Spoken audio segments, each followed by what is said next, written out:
Olá, você que está conosco aqui no início dessa escola sabatina. Um feliz sábado, um bom dia.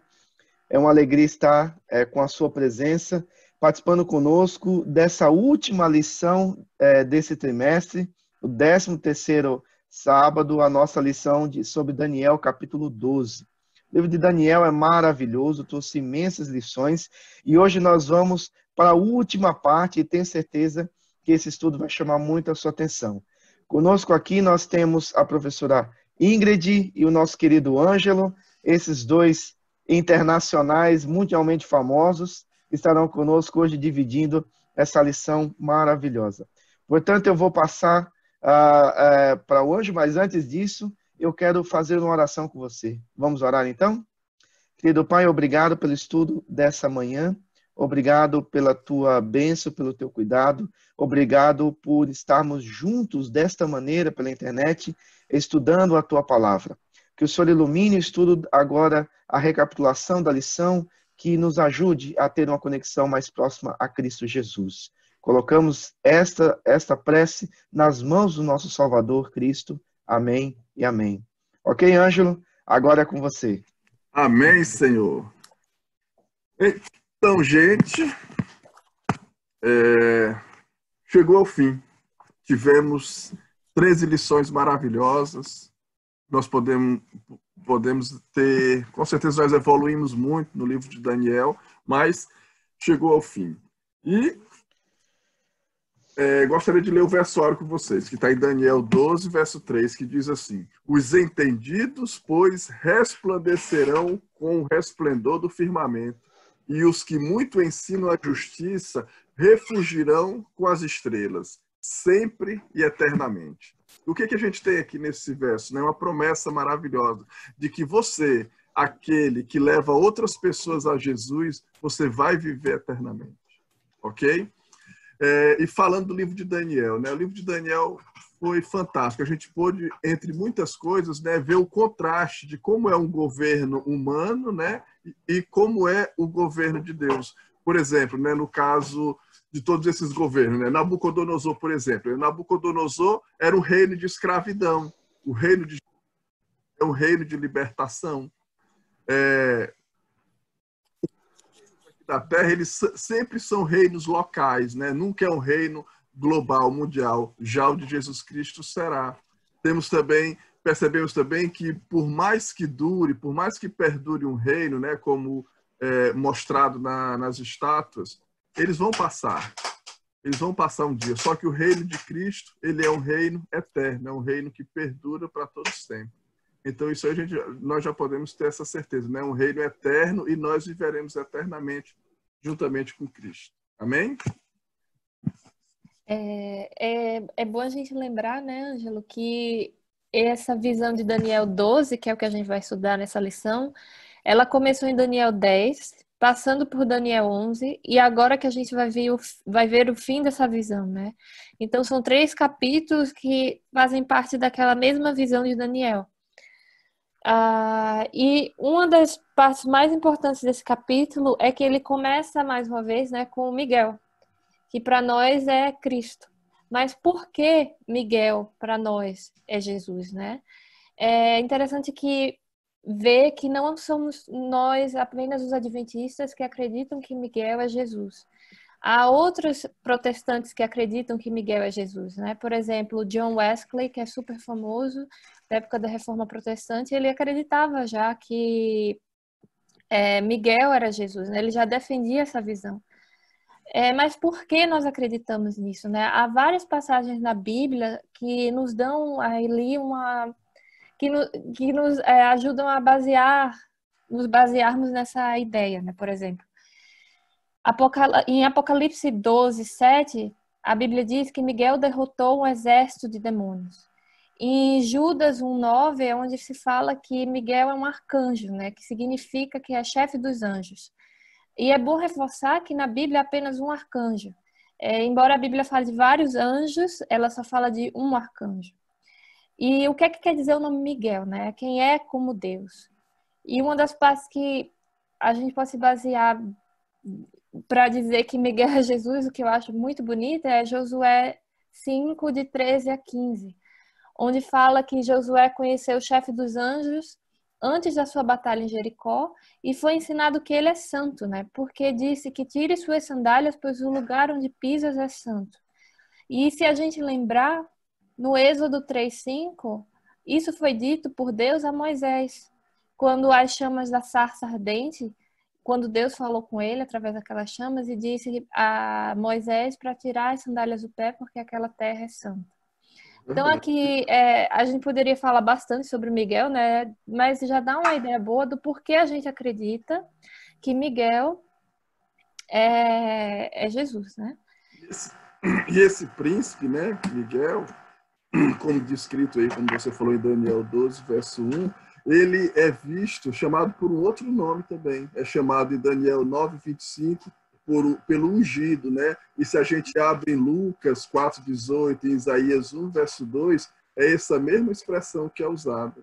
E ele tem uma função quando ele usa esse nome, né? Quando Jesus Cristo usa esse nome, né? Miguel, né? Quem como Deus, né?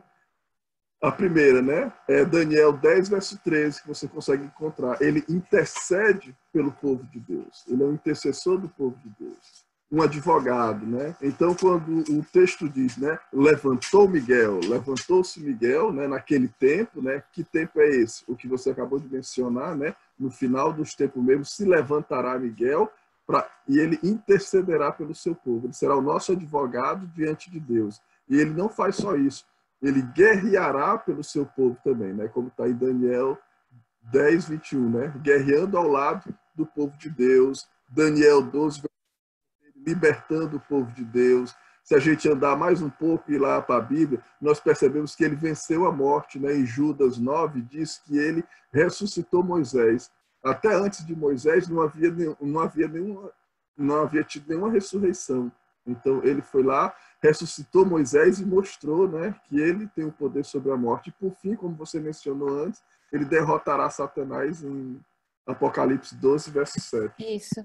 E é bom a gente lembrar que uma das perguntas mais comuns, né, pode Deus ser um anjo e um anjo ser Deus? Né? O que é um anjo? A palavra anjo quer dizer mensageiro, né? Deus tem muitos mensageiros. E quem é o ser supremo que foi enviado a este mundo com a mensagem, né? Jesus Cristo.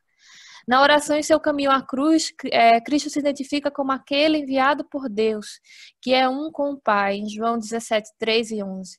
Na Trindade também, Jesus é divino, assim como o Pai, mas Jesus é o mensageiro especial enviado por Deus, o anjo de Deus, né?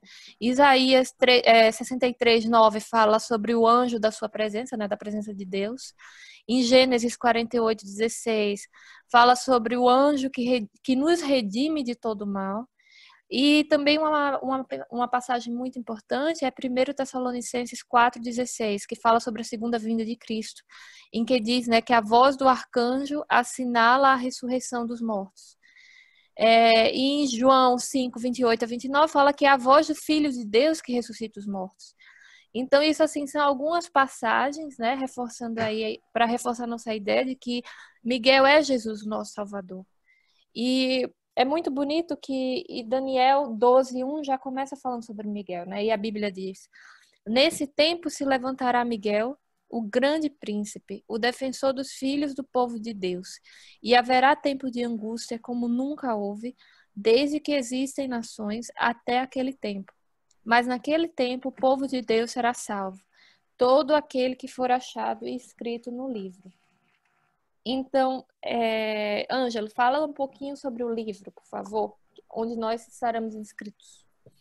Ok, né? A Bíblia, ela fala sobre 2 livros, né?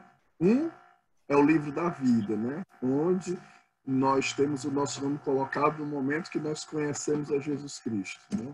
No momento que a gente conhece a Cristo, nosso nome é colocado lá. Algumas pessoas dizem que é após o batismo, mas eu creio que o amor, a bondade, a misericórdia de Deus, ela está para além disso, né? Já que Paulo menciona que nós seremos julgados até pela natureza, pelo que vemos, né? Então, eu acredito que transcende isso. Então, no momento que você tem uma percepção, né, olha para o céu, olha para cima e diz, meu Deus, existe uma coisa maior do que eu, existe um Deus que é superior a mim, nesse momento, você é colocado no livro da vida e, a partir daí, os seus atos, né, vão ser julgados, porque o Espírito Santo começa a trabalhar com você. O outro livro que é mencionado também é o livro memorial, né? Livro memorial, onde cada um dos nossos atos, eles são colocados nesse livro, né? Nossas ações, né? Quer sejam boas, quer sejam mais, são colocadas lá. Mas o bonito disso, né? O bonito dito é que toda vez que você se arrepende dos seus pecados, Cristo vai lá e apaga, né? Aquilo é apagado lá, né? Jesus Cristo, ele se apresenta diante do Pai e diz, e nos representa diante de Deus. Então, quando Deus olha, quando eu peço perdão a Deus e peço em nome de Jesus Cristo, quando Deus olha para mim, ele não consegue enxergar a mim mais, ele já consegue enxergar Jesus Cristo em mim. Ele é o meu intercessor. E por isso que é apagado todos os meus pecados. E temos também, né, o registro das obras dos perdidos, que está em Jeremias 2, verso 2. Porque se você não pede perdão, aí o pecado fica lá registrado, né? Aquela coisa terrível. E essa primeira passagem de Daniel 12, né, fala também que e haverá tempo de angústia como nunca houve, desde que existem nações até aquele tempo, né? A Bíblia fala de duas tribulações que o povo de Deus vai passar. Por exemplo, Apocalipse 2:10 fala sobre a tribulação anterior, né? Onde Jesus diz, a Bíblia diz, e tereis tribulação, ser fiel até a morte e dar-te-ei a coroa da vida. E em Apocalipse 3:10, no entanto, ele se refere à tribulação final, que é como guardaste a palavra da minha paciência, também eu te guardarei da hora da tentação que há de vir sobre todo o mundo para tentar os que habitam na terra. E é dessa tribulação final que estamos falando aqui em Daniel 12. Por quê? Porque Daniel 12 fala sobre o tempo do fim, quando ele diz, e nesse tempo ele está se referindo ao tempo do fim. Seguindo em Daniel 12:2, e diz, muitos dos que dormem no pó da terra ressuscitarão, uns para a vida eterna, outros para a vergonha e horror eterno. Os que forem sábios resplandecerão como o fulgor do firmamento, e os que conduzirem muita justiça brilharão como as estrelas, sempre e eternamente. Aqui a Bíblia fala da primeira ressuscitação, né? Dos justos. Só que essa palavra muitos, para vários estudiosos, eles acreditam que os que serão ressuscitados aqui inclui não apenas os justos, mas também alguns ímpios. Em Apocalipse 1:7, por exemplo, fala sobre alguns ímpios que serão ressuscitados com os justos. E diz, eis que vem com as nuvens e todo olho verá, até mesmo os que o traspassaram. Então, vários estudiosos acreditam que nesse primeiro momento não só ressuscitarão os justos, mas alguns ímpios. Quem serão esses ímpios? Aqueles que traspassaram Jesus. Promessa, essa é uma promessa feita pelo próprio Jesus Cristo, né? O próprio Jesus Cristo ele mencionou isso quando Caifás, né, chega para ele e fala, eu te conjuro pelo Deus vivo, para tu dizer aqui para nós se tu és ou não filho de Deus. E a resposta de Jesus foi essa, né? Tu disseste, mas em verdade eu te digo hoje, né? Tu verás o Filho do Homem vindo na nuvem dos céus com poder e grande glória. Então existe essa ressurreição, né? Uma ressurreição, né? A primeira ressurreição dos justos, e haverá duas ressurreições para os ímpios. Uma, um grupo especial, e a outra, a final, com todos os ímpios ressuscitarão. Em suma, esses ímpios que traspassaram a Cristo, esses ímpios que condenaram a Jesus, eles ressuscitarão, morrerão e depois ressuscitarão para morrer.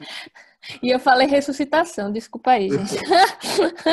O português às vezes falha. Ai, desculpa aí. O fato é que nós não precisamos mais temer a morte, né? Como depois que Jesus Cristo venceu na cruz, depois daquela vitória, a morte já não é uma preocupação para nós. Mesmo que a gente descanse aqui, nós jamais morreremos a morte eterna, né? Jesus Cristo já garantiu isso para nós na cruz do Calvário. Ele foi lá e trouxe as chaves, tomou as chaves da mão do inimigo, né? Ele disse assim, eu tenho poder sobre a morte agora, eu ressuscito a quem eu quiser. Exato. Estamos nas mãos dele. E a Bíblia fala, né, como eu falei agora em Daniel 12, sobre os sábios, né? E quem serão os sábios? Se você seguir na passagem, né, Daniel 12, 3, para quem está com a Bíblia aberta, os que forem sábios resplandecerão como o fulgor do firmamento. Mas a próxima parte da frase já explica quem são os sábios, né? São os que conduzirem muitos à justiça, ou seja, são justos, né? E os que conduzirem, porque Jesus Cristo é a nossa justiça, é Cristo, justiça nossa. Então, nós conduzimos as pessoas a Cristo. Quando nós fazemos isso, nós fazemos parte desse grande povo. Falar do amor de Jesus, viver uma vida de forma que as pessoas olhem para você e sintam vontade de conhecer ao Cristo que moldou a sua vida, isso é o que transforma. Isso, em Daniel 12, 4 fala: quanto a você, Daniel, encerre as palavras e cele o livro, até o tempo do fim. Muitos correrão de um lado para o outro, e o saber se multiplicará. Uma coisa interessante aqui, eu acho que muitos aqui assistem os vídeos do pastor Rodrigo Silva. O que é selar o livro naquela época, né? Eu acho que muitos de nós sabemos que naquela época o livro não era assim como nós temos hoje, né? Encadernado, com a capinha bonitinha. Era um tipo de um pergaminho e que era enrolado. E como eles selavam, né? Eles pegavam tiras, às vezes de couro, e enrolavam naquele pergaminho e colocavam um selo de argila, né? Porque naquela época nem de cera tinha. Então era de argila e ali o livro estava selado. Só que aqui, será que o anjo está dizendo a Daniel que era para ele selar o livro inteiro? É interessante entender que não é sobre o livro inteiro. Por quê? Porque há muitas coisas no livro que já estão explicadas. O próprio anjo explicou para Daniel quem seriam os reinos que viriam. Então, muitas coisas não estão seladas. O que ele está falando é essa parte final deveria estar selada até o tempo do fim. E quando é o tempo do fim? O anjo já explica, né? Onde muitos correrão de um lado para o outro, saber se multiplicará. Mas será que esse correrão de um lado para o outro, saber se multiplicará, está apenas se referindo ao nosso iPhone, o nosso iWatch, a nossa TV OLED e toda essa modernidade, o avião de ponta? Não. O que provavelmente, né? O que o anjo, quer dizer, não é nem não, é não apenas, né? Provavelmente o que o anjo aqui quer dizer é que quando ele quer falar que muitos correrão de um lado para o outro, saber se multiplicará, ele também está se referindo ao fato de que no fim dos tempos as pessoas entenderão mais sobre a Bíblia, né?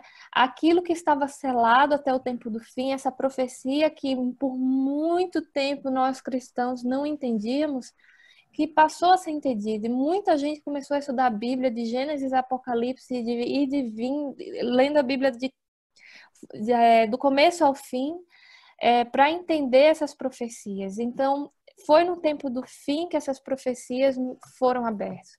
Por exemplo...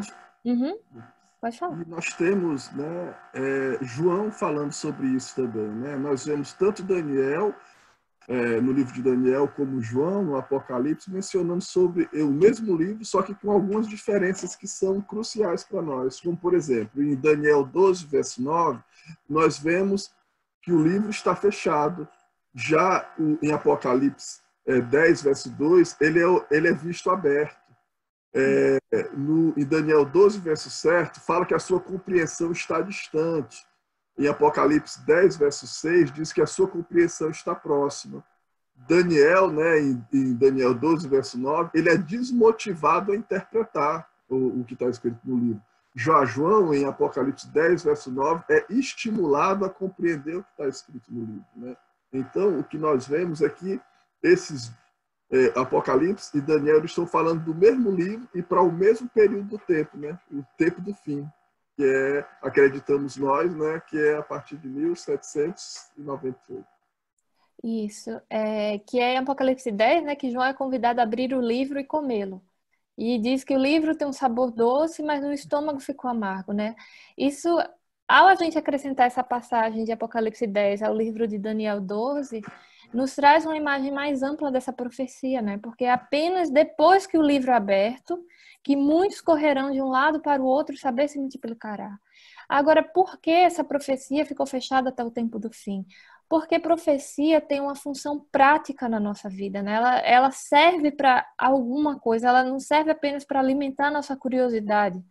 E para Daniel, que estava vivendo um momento muito, muito longe do nosso, de que adiantaria ele entender naquele momento essas profecias que só seriam úteis para aquelas pessoas vivendo no tempo do fim. Mas, seguindo aqui em Daniel, vamos lá. Então, Assim, a Daniel... profecia, ela tem algumas funções que são básicas na vida do cristão, né? Uma, Jesus Cristo mesmo falou, né? A primeira ela serve para nos situar no tempo, né? Hoje eu olho para todas as profecias que já foram cumpridas e eu vejo onde é que eu estou no tempo, né? Quer dizer, eu estou na unha da estátua, né? Na sujeira da unha da estátua. Só está esperando a pedra chegar. Eu consigo me localizar. Eu não estou mais na época dos médios, dos pés, não estou mais no peito da estátua, não estou mais no dorso, não estou mais na cabeça. Então, eu sei onde eu estou no tempo. Então, isso me localiza no tempo, localiza Deus no tempo também, porque mostra que Deus, ele tem o controle sobre tudo. Ele sabia tudo que ia acontecer. Isso me dá uma confiança de que se tudo que ele fez no passado se cumpriu até hoje, o que ainda falta para se cumprir vai ser feito também. E a outra coisa é que Jesus fala, né? Eu vos falo essas coisas, né, sobre as profecias, para que quando elas aconteçam, vós creiais que eu sou filho de Deus, que eu sou filho. Então, é isso. Isso reforça a nossa fé em Jesus Cristo. Toda vez que uma profecia é cumprida, nós podemos ter uma confiança maior e mais densa que Jesus Cristo é o Deus Todo-Poderoso, que Ele está no controle da nossa vida também, e está no controle de todo o universo, do nosso mundo, da nossa história. É onisciente, onipresente, né? Tá imutável também. Isso. E seguindo aqui o livro Daniel 12, para quem está com a Bíblia aberta, Daniel 12, 5. Então eu, Daniel, olhei, e eis que outros dois estavam em pé às margens do rio, um de cada lado. Um deles perguntou ao homem vestido de linho que estava sobre as águas do rio: quando se cumprirão essas maravilhas? Então ouvi o homem vestido de linho que estava sobre as águas do rio. Ele levantou a mão direita e a esquerda ao céu e jurou por aquele que vive eternamente, dizendo: passarão um tempo, tempos e metade de um tempo. E quando tiverem acabado de destruir o poder do povo santo, estas coisas todas se cumprirão. Eu ouvi, mas não entendi. Então perguntei: meu senhor, qual será o fim destas coisas? Ele respondeu: siga o seu caminho, Daniel, porque estas palavras estão encerradas e seladas até o tempo do fim. Muitos serão purificados, limpos e provados, mas os ímpios continuarão na sua impiedade, e nenhum deles entenderá, mas os sábios entenderão. Depois do tempo em que o sacrifício diário for tirado e a abominação desoladora for estabelecida, haverá ainda 1290 dias. É bem-aventurado o que espera e chega até 1335 dias. Então, assim, em um trecho bem pequeno da Bíblia, nós temos 3 profecias de tempo, né? Aqui fala do tempo, tempos e metade de um tempo, que nós já estudamos isso antes, que é a profecia de 1260 dias, em que um dia significa, na verdade, um ano, né, na literatura apocalíptica, também estudamos sobre isso. A outra profecia fala sobre 1290 anos e a outra 1335 anos. Então, assim, são 3, né? Em poucos versículos. Mas Não, pode falar. E o maravilhoso é que Deus, ele não nos deixa perdido no tempo. Porque embora ele nos dê a profecia, ele marca a data do início. Se você tem a data do início, tem o número de anos, né? Fatalmente você vai chegar no final. E ele marca isso como 508, né? 508 depois de Cristo, né?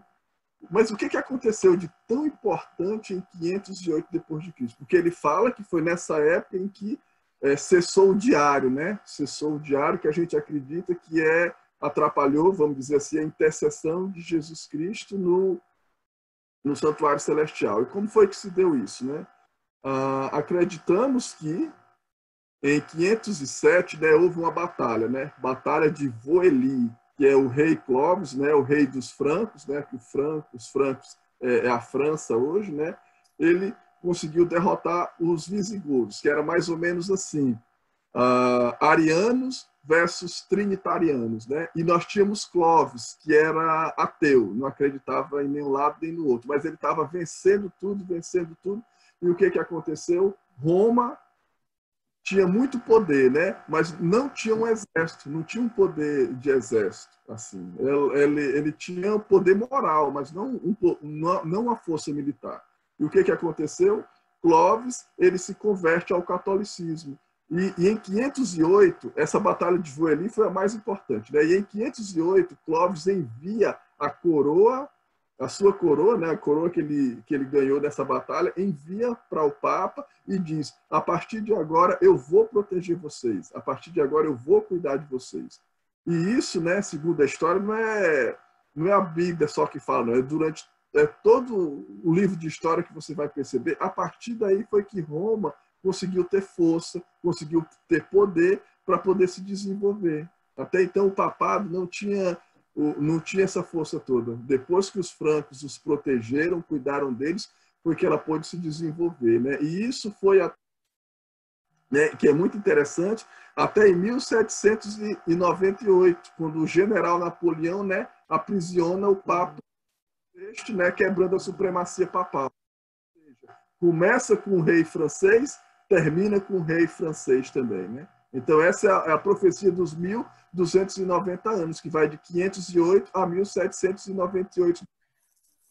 A outra profecia dos 1335 dias começa também em 508, né, com o diário, né, mas ela vai até 22 de outubro de 1844, 43, 44, esse ano, que dá esses 1335 dias, que é quando, se quiser pode falar.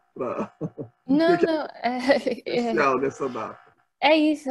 Em 1843, né, como todos os adventistas sabem, foi quando começou o movimento millerista, né, que, por exemplo, uma das pessoas mais famosas desse movimento foi Guilherme Miller, mas claro que tiveram outras pessoas também, que naquela época o Guilherme era um pregador batista, né? E o movimento apresentava a perspectiva da volta de Jesus e a importância do preparo, né, da volta de Jesus. E foi desse movimento que surgiu a Igreja Adventista, né?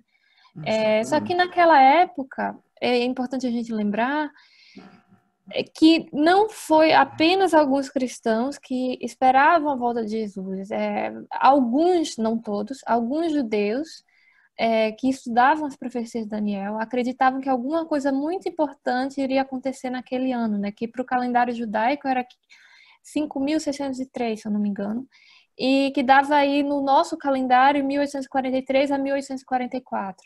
Alguns até acreditavam que seria a vinda do Messias, né? Alguns muçulmanos, não todos, também chegavam à mesma conclusão, né? Que algo muito importante iria acontecer. Ou seja, o que foi que aconteceu de fato, né, com o fim dessa profecia? Que também é o fim da profecia dos 2.300 anos, né? Foi o início do juízo pré-advento no céu, que isso a gente também estudou em outros capítulos de Daniel. Então, tanto a profecia dos 1.260 anos, 1.290 e 1.335 anos, todas essas três profecias estão dentro da profecia dos 2.300 anos, que nós já estudamos em Daniel, que fala sobre o santuário celestial que é purificado, né? Então, todas essas profecias se referem a esse momento, né? Isso. Elas se unem. E o que deu combustível para tudo isso foi o próprio livro de Daniel, porque até então, o que os cristãos criam, né? Com o poder de que Cristo não iria voltar. Que na realidade a igreja, né, a igreja mãe, a igreja católica aqui, ela era a representação de Cristo aqui na Terra. Então não havia necessidade de Jesus Cristo voltar. Depois que Roma perdeu seu poder, depois que Roma caiu, as pessoas começaram a estudar o livro de Daniel, o livro de Apocalipse, começaram a comparar com as profecias que estão nos evangelhos também, e perceberam, não, alguma coisa vai acontecer. Pode ser a volta de Jesus Cristo. Não é uma coisa apenas de Guilherme Miller, não era algo só na América do Norte, né? Como você falou anteriormente, era algo mundial, tanto os muçulmanos, eram os judeus, eram os cristãos que estavam aqui na Europa também. Todos eles acreditavam que algo grande estava para acontecer, como realmente aconteceu, né? Jesus Cristo entra no lugar santíssimo para fazer intercessão por nós. Isso. E seguindo aqui em Daniel, encerra esse capítulo com uma promessa muito linda, né?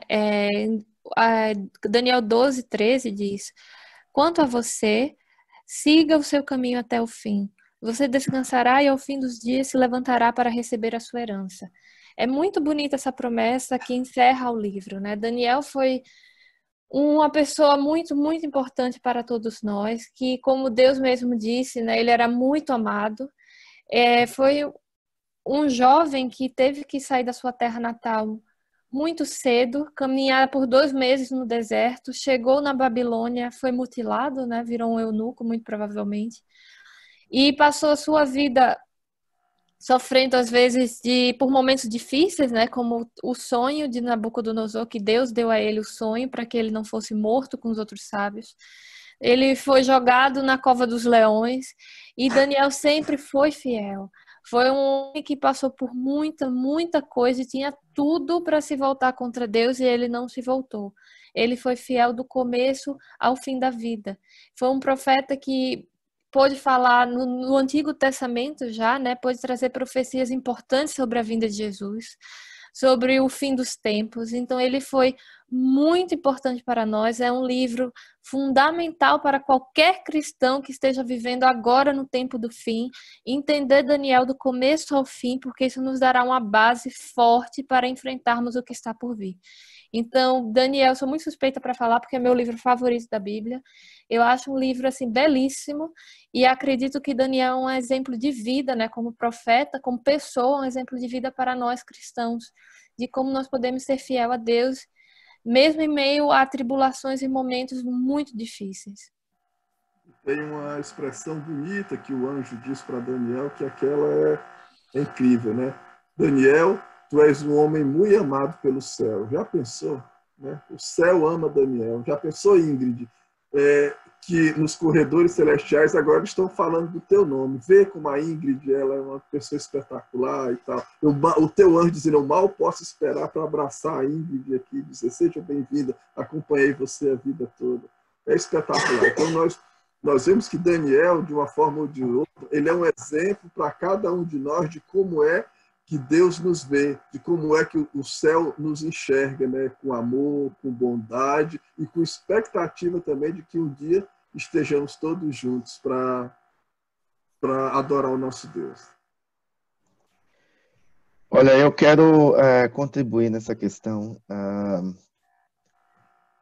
com relação a Daniel, que é um livro maravilhoso, é uma história de vida maravilhosa, e o que você estava falando é muito importante, Ângelo, porque você vê essa característica de Deus prestando atenção em Daniel, e não só em Daniel, e o céu, né, envolvido com a luta de Daniel, alguém que passou por perseguição no começo, foi ameaçado de morte, depois foi colocado na cova já velhinho, ele já era de uma certa idade quando colocaram ele ali, e o céu interessado na luta de Daniel. A mesma coisa você vê com Jó, e a mesma coisa você vê com Abraão, e você vê que Deus está lá. Onde o seu servo fiel está, Deus está lá. Ele pode estar silente ou em silêncio por algum momento, mas ele se manifesta na hora apropriada. Uma outra questão importante, que todas as marcações de tempo que há no texto de Daniel, e por isso o livro foi selado, porque para ele não era para ele aquela mensagem, ele estava registrando para outros, não era para ele. Mas por que foi dado a Daniel? Porque era algo que envolvia o tempo dele. Ou seja, a profecia começava na época dele, né? Ela ia começar a contar dali. Então, por isso foi dada a Daniel, diz, ó, Daniel, registre isso aí, mas sela esse livro, porque para você não vai ser importante, mas vai ter gente lá na frente que vai entender e para ele será importante. E essas pessoas somos nós. O anjo estava falando para Daniel de nós. Você entende isso? Como isso é importante? Como é importante você saber que Deus está liderando a caminhada, a marcha, até nós chegarmos aos portais da Nova Jerusalém. Isso é maravilhoso. E esses dois aspectos, o aspecto do cuidado de Deus para os seus filhos que são fiéis, que dizem, não, eu vou seguir o Senhor, independente das circunstâncias, isso é uma marca de Daniel. E o segundo é que Deus tem o controle da história e vai nos antecipar para nos preparar, não para nos encher de medo pelo que vai vir, mas para nos encher de esperança. E para mim, isso fecha com chave de ouro o livro de Daniel, quando o anjo diz, olha, chegou sua hora, Daniel, vai descansar, mas fica tranquilo que a sua herança é certa. Olha, fantástico. O que você acha, Ingrid? Eu acho lindo, lindo, lindo. Daniel encerra o livro, né, com essa promessa que também é uma promessa para nós. Ok, gente, e antes de terminarmos essa lição, eu gostaria de lembrar você que hoje à tarde começamos a nova lição, como interpretar a Bíblia. E eu quero estimular você a estudá-la diariamente e entender como podemos extrair o melhor do texto sagrado. Nós, como adventistas, somos considerados o povo do livro. E para sermos o povo do livro, precisamos entender como estudar a Bíblia e entendê-la e compreender a Bíblia, não as nossas próprias ideias colocadas sobre a Bíblia. É para isso que serve técnicas de interpretação de um texto antigo. E eu quero pedir ao Ângelo aí que apresente. Mostra aí, Ângelo, a lição aí. Nossa, tá muito bonita, pastor. E hoje, a partir do pôr do sol, você já pode começar a estudar essa lição maravilhosa, né? Como interpretar as escrituras. Como o senhor falou, nós precisamos desses mecanismos, né? Saber contextualizar o texto, de onde veio, saber o que pensavam as pessoas da época. E o mais importante de tudo, não esquecer que de Gênesis a Apocalipse, a Bíblia toda fala de uma pessoa só, e se chama Jesus Cristo, né? Então nós temos que aprender dele, aprender para ele também. Isso, vamos finalizar, né, o estudo dessa lição de Daniel 12, Daniel 12 e também do livro de Daniel, né, já que chegamos ao fim do livro, com uma oração. Curvemos a nossa cabeça. Senhor, meu Deus, muito obrigada por esse livro tão magnífico e por nós podermos ter estudado nesse trimestre as profecias de Daniel, termos entendido mais o que já passou por esse mundo, né, todos os reinos, e o que está por vir nesse tempo do fim. Obrigada pela promessa de que Jesus Cristo se levantará no fim dos tempos para nos ressuscitar e nos levar para o céu, para morarmos contigo por toda a eternidade. Fica conosco nesse dia de sábado e nos abençoa com a tua santa presença. Em nome de Jesus, amém. Amém. Muito obrigado a Ingrid, muito obrigado ao Ângelo e obrigado também a você que está nos assistindo. Continue agora com a nossa programação e participe, porque, de certa forma, todos estamos juntos, mesmo com a distância da internet. Interaja, cante com a sua família, esteja dentro da casa de Deus, na sua casa, porque a igreja somos nós. Deus abençoe e tenha um feliz sábado.